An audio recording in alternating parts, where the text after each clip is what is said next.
बिस्मिल्लाहिर्रहमानिर्रहीम, अस्सलाम वालेकुम। आज 28 नवंबर है और दिन है जुमे को। कल रात हमने भी पूरी रात जो है वो अडयाला के बाहर गुजारी वज़ीर आला KP सोहेल आफरीदी साहब के साथ। कल पूरी रात वहाँ पर क्या चलता रहा, क्यों उन्होंने धरना जो है वो अडयाला से वो ख़त्म करके और वो इस्लामाबाद हाई कोर्ट क्यों गए, ऐसी क्या वजूहात थी और सोहेल आफरीदी ने अचीव क्या किया। पहले बात कर लेते हैं कि सोहेल आफरीदी ने अचीव क्या किया है। देखें, इमरान खान साहब को कई बार ऐसा हुआ कि मुकम्मल तौर पे आइसोलेट किया गया, जैसे अभी आइसोलेट किया गया। कई बार ऐसे हुआ कि इमरान खान साहब से मुलाकातों पर पाबंदी लगाई गई, लेकिन सोहेल आफरीदी साहब का पूरी रात बैठना, जितना उनके पूरे रात बैठने से ये मामला इंटरनेशनलाइज हुआ है, पूरी दुनिया में इंटरनेशनल मीडिया में हाईलाइट हुआ है, सोशल मीडिया पर हाईलाइट हुआ है, पाकिस्तानी मीडिया पे हाईलाइट हुआ है, पाकिस्तानी मीडिया कंट्रोल्ड मीडिया। और मैं हैरान होता हूँ, मैं अक्सर ये देख रहा होता हूँ कि शाहजेब खानज़ादा इंडियन मीडिया को कह रहे होते हैं गोदी मीडिया, और मैं कहता हूं कि यार हमारे मीडिया के जो एंकर्स हैं ये आईना भी नहीं देखते, ये अपने गिरबान में भी नहीं झांकते। आप किस मुंह से इंडियन मीडिया को गोदी मीडिया कहते हैं? पाकिस्तानी मीडिया की औकात देखी है किसी ने कि पाकिस्तानी मीडिया की औकात और हैसियत क्या है? आप कोई वो बात जो आइन के मुताबिक है, जो कानून के मुताबिक है, आप कर नहीं सकते। मैं पूछना चाहता हूं कि कितने टीवी चैनल्स हैं जिन्होंने सोहराब बरकत को जिस तरह से जबरी गुमशुदा किया गया एयरपोर्ट से और 2 दिन तक उसे कहीं पेश नहीं किया गया, कितने टीवी चैनल्स हैं इसके ऊपर बात किया है? शाहजेब खानज़ादा साहब से तो एक ओवरसीज पाकिस्तानी ने जब सवाल किया, और हालांकि उन्होंने उनके मिसेज से कोई बदतमीजी नहीं की, उन्होंने शाहजेब खानज़ादा साहब से सवाल किया तो इसको हैरेसमेंट बना दिया गया, इसको पाकिस्तान की सहाफत में सबसे बड़ा हमला बना दिया गया। लेकिन सोहराब बरकत को जबरी तौर पर गुमशुदा किया गया, 2 दिन बाद उसको लाहौर में पेश कर दिया गया और उसके ऊपर कोई टीवी चैनल बात नहीं करता। आगा शेख सरवर, राय गुलाम अली, वो जिस तरह से जबरी गुमशुदा किए गए और 2-3 दिन बाद उनको जो है वो एक FIR में नामजद करके, और मेरे ख्याल TLP की FIR में उनको नामजद करके और उनको पेश किया गया। और सोहराब बरकत को ये कहकर कहा गया कि जी सोहराब बरकत ने सनम जावेद का कोई इंटरव्यू किया था पता नहीं कितने माह पहले। आप अंदाजा लगाएं, मतलब आप क्या कर रहे हैं। इस पाकिस्तान के अंदर मैंने आपको अर्ज किया कि जबरी गुमशुदियों को नॉर्मलाइज कर दिया गया है, पाकिस्तान के अंदर गोली चलने को नॉर्मलाइज कर दिया गया है। और कल भी आपने देखा होगा कि एक जो टाउट था, वो टाउट टीवी चैनल के ऊपर बैठ के और धमकी दे रहा है कि अगर सोहेल आफरीदी इस बार लोग लेकर आएंगे तो गोली चलेगी, गोलियां मारी जाएंगी। मतलब आप बेशर्मी, ढिठाई और बेगैरती की हद देखें कि गोली चलने को इतना नॉर्मलाइज कर दिया गया है, किसी इंसान की जान लेने को इतना नॉर्मलाइज कर दिया गया है कि दीदा दलेरी से एक टाउट बैठ के टीवी के ऊपर धमकी देता है। एक हदीस का मफहूम है कि नबी करीम सल्लल्लाहु अलैहि वसल्लम खाना काबा का तवाफ कर रहे थे और नबी करीम सल्लल्लाहु अलैहि वसल्लम ने काबा शरीफ को देखकर कहा था कि काबा तेरी बड़ी हुर्मत है, लेकिन एक मोमिन की जान की हुर्मत जो है वो तुझसे ज़्यादा है। यानी आप अंदाज़ा लगा लें कि एक मुसलमान की ज़िंदगी, और फिर ये भी हमारा दीन क्या कहता है कि एक इंसान, एक बेगुनाह इंसान का कत्ल पूरी इंसानियत का कत्ल है। और यहाँ पे 26 नवंबर और सानिया मुरीद के को दीदा दलेरी के साथ बताया जाता है कि यार ये किया गया है और दोबारा इससे ज़्यादा जो है वो ताकत इस्तेमाल की जाएगी। मतलब इससे ज़्यादा बेशर्मी और ढिठाई क्या हो सकती है? और उसकी वजह है पाकिस्तान की अदालतें जिस तरह से हो गई हैं। तो मैं अर्ज़ ये कर रहा था कि जिस तरह से सोहेल आफरीदी साहब सारी रात बैठे, इंटरनेशनल मीडिया ने खबरें चलाना शुरू कर दी, पूरा सोशल मीडिया बात करना शुरू हो गया। पहले तो इस पे हम बात करते हैं कि इम्पैक्ट क्या आया। इम्पैक्ट ये आया कि उसके बाद वो अदालत गए, वो खबरें चली, मीडिया ना चाहते हुए मीडिया को खबरें चलानी पड़ी। और फिर आज एक और बड़ी इंपॉर्टेंट चीज़ हुई, पहली बार हुआ है कि कौमी असम्बली और सेनेट का इजलास नहीं चल सका।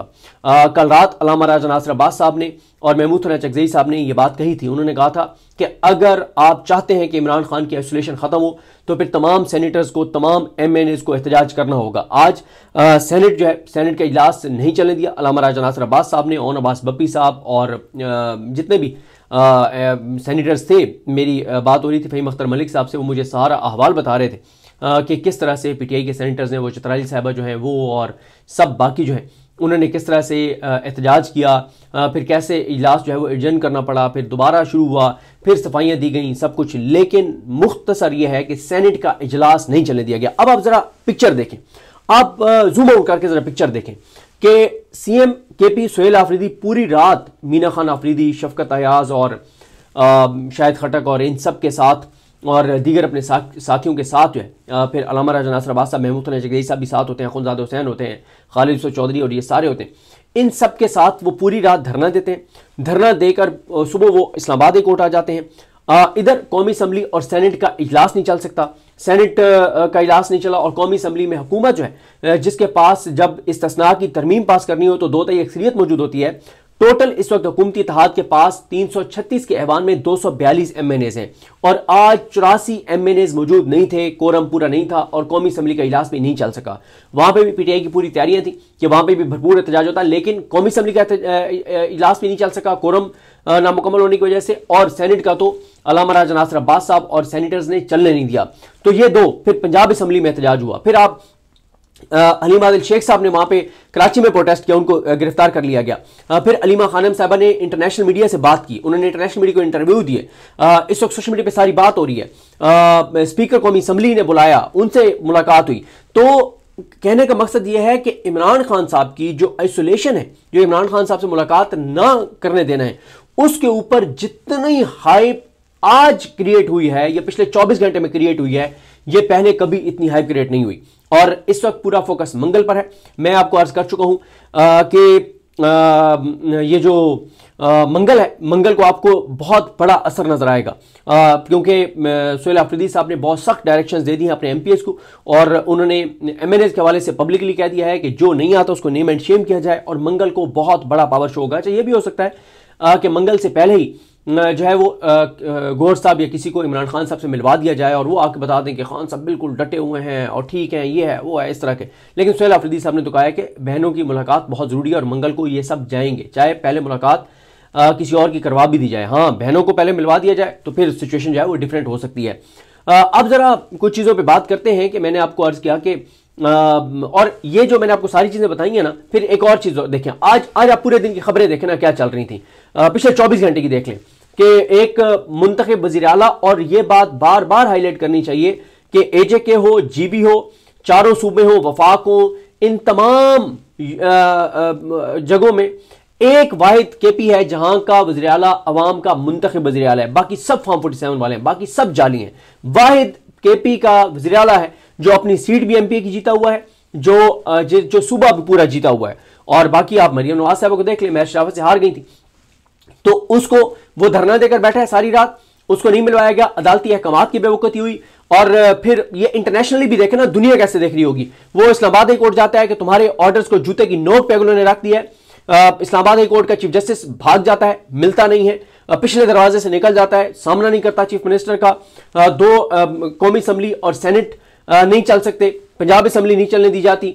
उधर एक हलीम आदिल शेख गिरफ्तार हो जाते हैं, लाहौर में सोराब बरकत को पेश किया जाता है, उसके ऊपर बात होती है। आगा शेख सरवर और राय गुलाम अली पे बात होती है। फलक जावेद को आज एक अदालत में जो है वो पेश किया जाता है। तो अब मैंने आपको कहा ना कि जूम आउट करके देखें कि पाकिस्तान के अंदर हालात और सूरत हाल क्या है। देखें, पिछले रोज ऐसी चीजें होती हैं, और कल से तो बहुत शिद्दत आ गई है। सारी लड़ाई बयानिए की है कि बयानिया क्या बन रहा है। देखें, इस हुकूमत के खिलाफ रोजाना बड़े से बहुत बड़े बड़े बयानिए बन रहे हैं। अब आप मुझे बताएं ना कि जब सुहेल आफरीदी 2 दिनों में 200 सहाफियों से मिले तो फिर क्या किया गया? फिर कुछ ब्रीफिंग्स रखी गई, बात नहीं बनी। फिर कुछ प्रेस कॉन्फ्रेंसेस करवाई गई, बात नहीं बनी।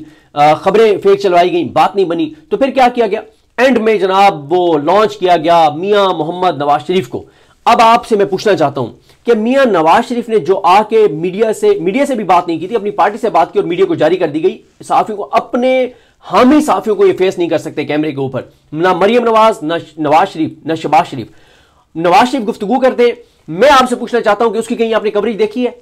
उसकी कोई आपने कवरेज देखी है? और भाई उससे ज्यादा कवरेज तो सुहेल आफरीदी के एक वीडियो क्लिप जो उनका था, जिसमें उन्होंने टीचर्स को कहा कि अपने स्टूडेंट्स को आपने क्या नसीहतें करनी है, उस क्लिप के एक क्लिप के आप व्यूज देख लें, और मियां नवाज शरीफ उस क्लिप के किसी एक बड़े पेज के ऊपर उसके व्यूज देख लें, और मियां नवाज शरीफ की तमाम सोशल मीडिया के ऊपर पेजेस के ऊपर जो व्यूज हैं वो इकट्ठे कर लें, तो सुहेल आफरीदी का एक क्लिप मियां नवाज शरीफ की पूरी उस कवरेज, जिसके ऊपर करोड़ों अरबों रुपए टीवी चैनल्स को देके और मैनेज किया गया चैनल्स को, उनके ऊपर मिला के कवरेज देख लें तो वो कहीं नहीं है। वो डिस्कस कहीं नहीं हो रहे। डिस्कस कौन हो रहा है? इमरान खान। डिस्कस कौन हो रहा है? सुहेल आफरीदी। डिस्कस कौन हो रहा है? अलीमा खानम। डिस्कस क्या हो रहा है? PTI। कहां है मियां नवाज शरीफ? ये जो बयानियां है, बयानिया की वो मार दी है PTI ने इनको कि नवाज शरीफ का नाम तक कहीं नहीं है, बल्कि नवाज शरीफ डिस्कस भी अगर हो रहे हैं तो नेगेटिव डिस्कस हो रहे हैं। नवाज शरीफ का बयान कोई नहीं डिस्कस कर रहा। हर कोई कह रहा था ये रंडी रोना बंद करो, 2017 का रंडी रोना बंद करो। अगर औकात और हैसियत है, अगर सियासी तौर पे इतनी औकात है, तो औकात दिखाओ अपनी और जाके और करो एहतसाब जिनका तुम कहते हो कि उन्होंने मेरी हुकूमत गिराई थी। ये रंडी रोना बंद करो। अवाम के साथ क्या कर दिया आपने पिछले 5 साल में? आपने बर्बाद कर दिया मुल्क को। एक्सपोर्ट्स देख लें आप, रेमिटेंसेस देख लें, वो इसलिए बड़े थोड़े से कि क्योंकि 30-40 लाख लोग पाकिस्तान छोड़ गए, वो भी इसलिए बड़े। बाकी रेमिटेंसेस के अलावा आपका क्या हुआ?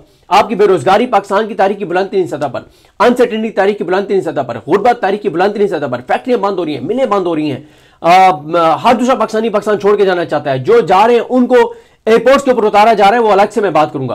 तो ये सारी चीजें, तो बयानिया जो है दबाव बढ़ा है, बयानिया बना है, इंटरनेशनली बयानिया बना है, पूरे मुल्क के अंदर बयानिया बना है। देखें ये जो रोज ऐड हो रहा है ना बयानिए में, लोगों के सामने चीजें आ रही हैं, नफरत बढ़ रही है लोगों की, और ये लोगों के अंदर रियलाइजेशन हो रही है कि ये हुकूमत जो है वो लोगों के खिलाफ है, पाकिस्तान के खिलाफ है, पाकिस्तान के लोगों के खिलाफ है। अब मुझे बताएं, ये जो सैकड़ों हजारों लोगों को पिछले चंद माह में ऑफलोड किया गया, क्या वो हमारी तरह उनका मसला था? चले हमें तो आप ऑफलोड कर देते हैं, हमें तो नहीं जाने देते। सोरा बरकत को तो आपने गिरफ्तार कर लिया, लेकिन ये जो हजारों आपने पाकिस्तानियों को ऑफलोड किया, क्या इसलिए किया आपने कि वो कोई इस हुकूमत के खिलाफ बोलते थे, इस निजाम के खिलाफ बोलते थे, वो कोई यूट्यूबर थे, वो कोई व्लॉग करते थे, वो कोई ट्वीट्स करते थे? नहीं। तो इससे लोगों को पता चल रहा है कि ये मौजूदा हुकूमत सिर्फ उन लोगों के खिलाफ नहीं है जो इस हुकूमत के खिलाफ बात करते हैं, जो इनके बारे में सच बोलते हैं, जो इन्हें एक्सपोज करते हैं, जो इनको नंगा करते हैं। यह हुकूमत पाकिस्तान के लोगों के खिलाफ है, क्योंकि पाकिस्तान के लोगों के वोटों से नहीं आई, ये पाकिस्तान के लिए नहीं आए। इनके असासे, जदादें, औलादें, मफादात, कारोबार, यहां तक के इलाज पाकिस्तान से बाहर है। तो ये लोगों के अंदर रियलाइजेशन हो रही है, और जितनी ज्यादा ये डिस्कशन होगी उतनी लोगों के अंदर गम, गुस्सा और नफरत जो है वो बढ़ेगी। तो ये नैरेटिव बन रहा है, और इस नैरेटिव का एक इससे लोगों के अंदर लावा पक रहा है। और आप देखेंगे कि जब फाइनल कॉल आएगी तो इस बार आम आदमी भी निकलेगा, बड़ी तादाद में निकलेगा। हाँ, उस तादाद में नहीं निकलेगा जिस तादाद में निकलना चाहिए, लेकिन फिर भी बड़ी तादाद होगी। और अगर 3 से 4 लाख लोग निकले तो ये हुकूमत तो इसकी कोई बुनियादें नहीं है और जालसाजी के ऊपर खड़ी हुई है, तो हुकूमत गिर जाएगी। तो अब आते हैं इस बात पर कि सोहेल आफरीदी साहब वहां से इस्लामाबाद हाई कोर्ट क्यों आए। देखें कल मैं ज़ाहिर वहां से अपडेट कर रहा था और मैंने एक ट्वीट किया जिसमें मैंने कहा कि सोहेल आफरीदी 3 घंटे बाद अगले लाएमल का ऐलान करेंगे। तो कुछ सोशल मीडिया के लोग बड़े एग्रेसिव मुझे जवाब दे रहे थे, वो ये समझ रहे थे कि पता नहीं मैं को माहौल बना रहा हूँ कि सोहेल आफरीदी यहाँ से उठ के चले जाएं। ऐसा नहीं होता, और वो लोग नेक नियति से कर रहे थे। मैंने इसलिए किसी को ये नहीं कहा कि आप ये बात, इतनी सख्त बात क्यों कर रहे हैं, क्योंकि वो नेक नियति से ये समझते थे जो सोशल मीडिया के ऊपर के सोहेल आफरीदी साहब को बैठना चाहिए। अच्छा, मैं सोशल मीडिया के ऊपर ये जो 250-300 लोग बहुत जो एक्टिव है ना, जो नैरेटिव बनाते हैं, जो जुल्म के ऊपर बात करते हैं, मैं उनको तो कभी ताना इसलिए नहीं देता कि ट्वीट्स भी करने का की जो कीमत है वो उन लोगों से पूछें जो ट्वीट्स करते हैं, जो बात करते हैं। मैं सैफुद्दीन सिखानी का एक वीडियो पैगाम सुन रहा था। अब आप देखें वो एक स्पेशल पर्सन है, लेकिन उसको भी जिस तरह का उसको वीडियो पैगाम आज जारी करना पड़ा। जाहिर है आपकी फैमिली है, आप पाकिस्तान के अंदर हैं तो आपके लिए बहुत सारे चैलेंजेस हैं, और आप पाकिस्तान से बाहर भी हैं और आप ट्विटर पे ट्वीट कर रहे हैं, तो आपकी फैमिली अगर पाकिस्तान में है तो उनके लिए बड़े चैलेंजेस हैं, इसमें तो कोई शक नहीं है। तो मैं उनको कभी ताना नहीं देता जो 200-250 लोग ट्विटर पे बहुत एक्टिव हैं, कलमा हक कह रहे हैं, कलमा हक कह रहे हैं, कलमा हक कह रहे हैं, और वो उसकी कीमत अदा कर रहे हैं, उनकी फैमिलीज अदा कर रही हैं। मैं उनको ताना, वो नेक नियति से ये समझते हैं। लेकिन क्योंकि मैं वहाँ पर मौजूद था, हम वहाँ पर मौजूद थे, मैं था, समीर इब्राहिम साहब थे, रिजवान गलजई साहब, ईसा नकवी साहब, असदुल्ला खान साहब, असद चौधरी, फैजान अशरफ, गुलाम मुसद्दिक साहब, सारे, रजी दायर साहब, हरमीत सिंह, ये सारे और बहुत सारे हमारे जो डिजिटल मीडिया के दोस्त जो अडियाला को कवर करते हैं, हसनैन रफ़ीक, नया पाकिस्तानी साहब, उस्मान चौधरी, मुख्तार हसन, तो हैदर सईद वहाँ पे होते हैं, शाहजी वहाँ पे होते हैं, और एक पूरी लिस्ट है। हम तो कभी कभार जाते हैं, वो लोग तो रेगुलर वहाँ पे जाते हैं। तो मसला यह है कि हम वहाँ पर मौजूद थे, हमारे सामने चीज़ें थी। देखें ये जज्बात की हद तक ये बात ठीक थी कि सोहेल आफरीदी को वहाँ पर बैठ जाना चाहिए, लेकिन रियलिटी ये थी कि मौसम बहुत शदीद था, ये कोई अनाउंस्ड धरना नहीं था, इसकी पहले कोई तैयारियाँ नहीं थी।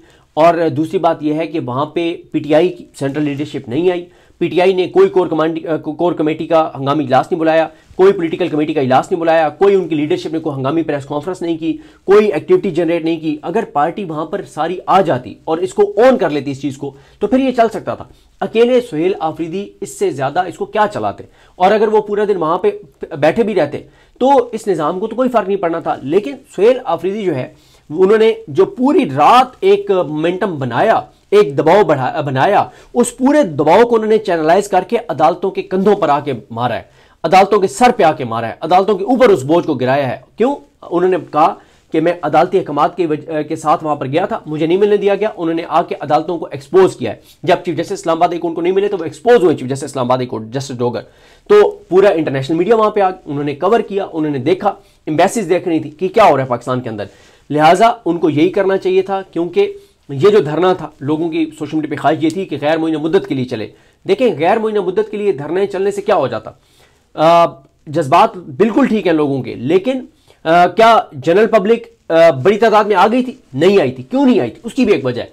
लोग अब रोज रोज के एहतजाज से ज्यादा एक आखिरी कॉल का इंतजार कर रहे हैं। लोग कहते हैं यार एक ही बार बुलाओ, फाइनल कॉल के लिए बुलाओ। रोज रोज लोग थक भी गए हैं और लोग कहते हैं यार अच्छा हम आ जाएंगे, तकरीरें होंगी, फिर उठ के चले जाएंगे। बस लोग अब ये कहते हैं, जिनसे हमारी मुलाकात होती है, वो कहते हैं यार एक ही कॉल दें और ये तय करें कि हम इस फाइनल कॉल में निकल रहे हैं और इस हुकूमत को गिराए बगैर हम वापस नहीं आएंगे। लोग इस चीज के इंतजार में कि कब फाइनल कॉल दी जाती है।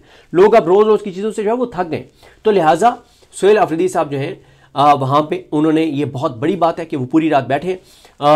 इमरान खान साहब जब से जेल गए, ये पहला धरना था जो पूरी रात जारी रहा है। हाँ, इससे पहले इमरान खान साहब की बहनें कई बार वहां पे बैठी कि हम पूरी रात यहाँ पे बैठेंगे, उठ के नहीं जाएंगी, लेकिन उनको वहां से पकड़ा जाता था, उठाया जाता था, गिरफ्तार किया जाता था और वीराने में जाकर उतार दिया जाता था।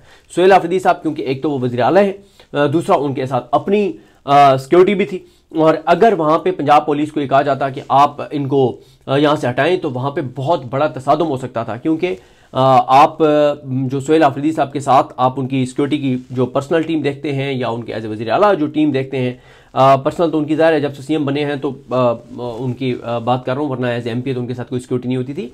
तो बात यह है कि वो इतने एग्रेसिव हैं सुहेल अफरीदी साहब के मामले में कि उन्होंने उनको अरेस्ट नहीं होने देना था और वहाँ पे खुदा न खासा बहुत बड़ा तसादुम हो जाता, तो इसलिए आसान नहीं था। तो सुहेल अफरीदी साहब ने जो किया वो बिल्कुल ज़बरदस्त चीज़ की। पूरी रात वो बैठे, नैरेटिव बना, पूरे सोशल मीडिया पे बात हुई, पूरे मीडिया को बात करनी पड़ी, चाहे नेगेटिव करनी पड़ी, मीडिया को बात करनी पड़ी। आज कौमी असम्बली में बात हुई, आज सेनेट में बात हुई, आज पंजाब असम्बली में बात हुई, आज सिंध में बात हुई, आज कराची में बात हुई, इंटरनेशनली बात हो रही है, ओवरसीज पाकिस्तानी बात कर रहे हैं, घर घर हर जगह बात हो रही है। तो नैरेटिव बन रहा है, लोगों के अंदर रियलाइजेशन आ रही है कि यार ये हुकूमत जुल्म कर रही है। और ये जो मजलूमियत कार्ड है बहुत बड़ा कार्ड है। पाकिस्तान के लोगों की अक्सरियत मजलूमों के साथ है, जालिमों के साथ नहीं है। और इस पे कुछ वीडियोस में मैं बात करूंगा आगे की। जो कुरानी सब्र के बारे में नुमान साहब ने बताया, वो क्लिप बहुत वायरल है, मैंने भी उसको ट्वीट किया था कि कुरानी सब्र क्या है और पाकिस्तानी सब्र क्या है। इस पर बात करेंगे कि पाकिस्तान के अंदर सब्र का मतलब ये है, कुरान मजीद जो ये कहता है सब्र के मुतालिक, वो ये कहता है कि उन्होंने जो नुमान साहब ने उसको एक्सप्लेन किया कि कुरान मजीद ये कहता है कि जालिम के खिलाफ बात करो और फिर उस पर डट जाओ, अगर कोई मुश्किलात है तो उस पर सब्र करो जालिम के खिलाफ बोलने के बाद। और पाकिस्तान में सब्र का मफहूम और तारीफ क्या है कि जुल्म हो रहा है, होता रहे, बस सब्र करो, चुप करके बैठे रहो। तो उन्होंने कहा ये कुरानी सब्र और पाकिस्तानी सब्र में फ़र्क है। कुरानी सब्र जो है वो यही है कि आप जुल्म के ऊपर के खिलाफ खड़े हो, बात करें और फिर उसके ऊपर, उसकी वजह से जो आप पे मुश्किलात है तो उसके ऊपर आप सब्र करें, उसको आप बर्दाश्त करें। तो ये चीज़ है। लेकिन पाकिस्तान के अंदर हम लोग क्या चाहते हैं, कोई और निकले, केपी वाले पठान निकले, ये पंजाब से कुछ लोग निकले, ये वहां पे इस्लामाबाद आए, गोलियां खाएं, इस हुकूमत को गिरा दें और हम सारे सुखी हो जाएं, सारे खुशहाल हो जाएं। ये है हमारी सोच। ये सोच ठीक नहीं है। जब तक सब लोग इस बात का वो नहीं करेंगे कि पाकिस्तान हम सब का है, हम सबको पाकिस्तान को बचाने के लिए किसी भी तरह से जो हम समझते हैं कि किरदार अदा करना, तो हमें सबको करना होगा, वरना इस तरह से तो नहीं हो सकती चीज़ें। तो जिस तरह से मैंने आपको अर्ज़ किया कि जो सुहेल अफरीदी हैं, अब उन्होंने, हाँ आज एक और चीज़ हुई कि 700 पुलिस एहलकार आज तैनात किए गए थे। ये अहमद भट्टी साहब ने आज खबर दी थी। अहमद भट्टी साहब दुनिया न्यूज़ के रिपोर्टर हैं और कल भी पूरी रात ये अडयाला के बाहर मौजूद थे, अडयाला को कवर करते हैं। उन्होंने ये कहा था कि उन्होंने खबर दी थी कि मुतवक्का ख़तरात और अमन व अमान की सूरत हाल के तनाजुर में अडयाला जेल की बैरूनी सिक्योरिटी हाई अलर्ट, खुसूसी सिक्योरिटी प्लान नाफिजुल अमल और जेल के रास्तों पर 5 पिकेट्स पर पुलिस की भारी नफरी तैनात कर दी गई।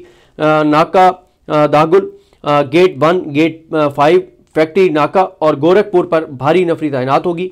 ड्यूटी 12-12 घंटे की 2 शिफ्टों में तकसीम कर दी गई। 12 थानों के SHOs, खवातीन पुलिस ऑफिसर्स और एहलकार भी तैनात। RMP फोर्स, पंजाब कांस्टेबलरी थानों के अमले समेत 700 से जायद एहलकार और अफसर तैनात होंगे। सिक्योरिटी ड्यूटी पर मामूर एहलकार रबर बुलेट्स, टीयर गैस, डंडों, शील्ड्स और एंटी राइट सामान से लेस होंगे। ट्रैफिक पुलिस के 10 अफसर और एहलकार तैनात, लिफ्टर भी मौजूद रहेंगे। कैदी बैंस भी मौजूद रहेंगी। अडयाला गार्ड की नफरी कचहरी ड्यूटी के बाद स्टैंड बाय रहेगी। ड्यूटी की बरह रास्त निगरानी SP सदर अनम शेर करेंगी। थाना गुजर खान, मंदरा, कोहोटा, कला सईदा, धमियाल के SHOs और नफरी तैनात। थाना चक्री, रवात, चौंतरा, विमेन, मोरगा, कैंट और सदर बैरूनी के SHOs और नफरी तैनात होगी। मजमूई तौर पर 23 इंस्पेक्टर, 700 से जायद सिपाही और अफसर तैनात होंगे। इस पर मैंने चेक किया, ये बिल्कुल ये तो हुआ था, लेकिन मैंने ये जो चेक किया वो ये है कि ये सिर्फ आज के दिन के लिए था, क्योंकि इनको ये खदशा था कि अगर सुहेल आफरीदी को अदालत कहती है कि जी हमने तो आपको इजाज़त दी है तो आप जाएँ मिलने के लिए, तो सुहेल आफरीदी जब वहाँ से आएँ तो फिर उनके साथ बड़ी तादाद में कारकुन आ जाएँ, दिन का टाइम है और लोग ना बड़ी तादाद में आ जाएँ, तो इसलिए उनको रोकने के लिए जो है वो पुलिस की नफरी तैनात की गई थी। मेरी इतला ये है कि वो सिर्फ आज के लिए थी, लेकिन इसको दोबारा मैं चेक कर लूँगा, लेकिन मैंने जो ज़िम्मेदार ज़राए से चेक किया वो यही थी कि वो आज के लिए था सिर्फ। लेकिन ये ज़रूर है कि मंगल के लिए तैयारियाँ बहुत ज़्यादा पुलिस की जारी हैं, क्योंकि मंगल को जब से इमरान खान नाहक कैद हुए हैं तो उस दिन से लेके अब तक सबसे बड़ा जो पावर शो होने जा रहा है वो मंगल को अडयाला के बाहर होने जा रहा है। तो बहरहाल ये कुछ चीज़ें थी, और अगली वीडियो में ज़रा PTI के अंदरूनी मामलात पे भी बात करेंगे। मुझे अपनी दुआ में याद रखें। अल्लाह करीम आप सबका हामी नासर। अल्लाह हाफ़िज़।